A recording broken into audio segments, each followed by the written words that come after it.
Hi everyone, I'm Leon Thomas Lewick. Here's your political news roundup for Wednesday, February 22nd. The question in both Washington and the business world today is it election rhetoric or a legitimate proposal? The subject is a major overhaul of the corporate tax code. President Obama and Treasury Secretary Timothy Geithner unveiled the plan today. The top corporate tax rate would come down to 28% from the current 35%. The plan, however, raises the amount of incoming tax revenue by closing loopholes. There's a new minimum tax on companies doing business overseas and avoiding corporate tax by doing so. Geithner told Congress the current code was written for a different economy in a different era.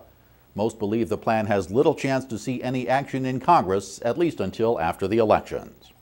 The Republican presidential candidates return to debate mode tonight.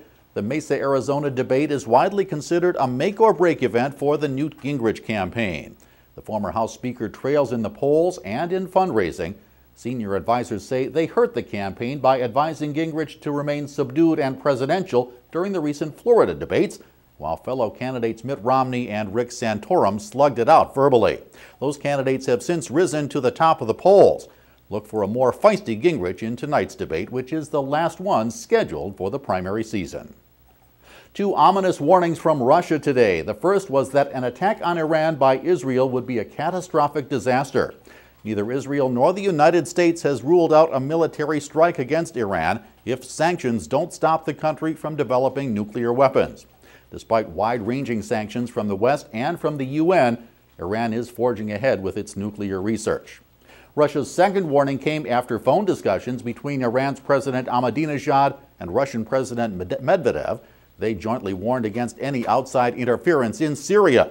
The statement said Syria should be allowed to resolve its issues internally. The government of Syrian dictator Bashar al-Assad has been using military force to crack down against citizen protests. The UN estimates more than 5,000 citizens have been killed. And the presidency of Venezuela appears clouded today. The incumbent and favorite for re-election, Hugo Chavez, is leaving the country for a second cancer surgery. The 57-year-old Chavez will have the surgery in Cuba.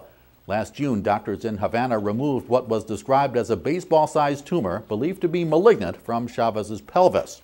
His main election opponent, Enrique Capriles, issued a statement wishing his rival a successful operation and a quick recovery.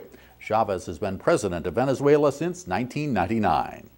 That's your political roundup for Wednesday, February 22nd. I'm Leon Thomas Lewick. Stay logged on to rttnews.com for more on these and other political and financial news stories throughout the day.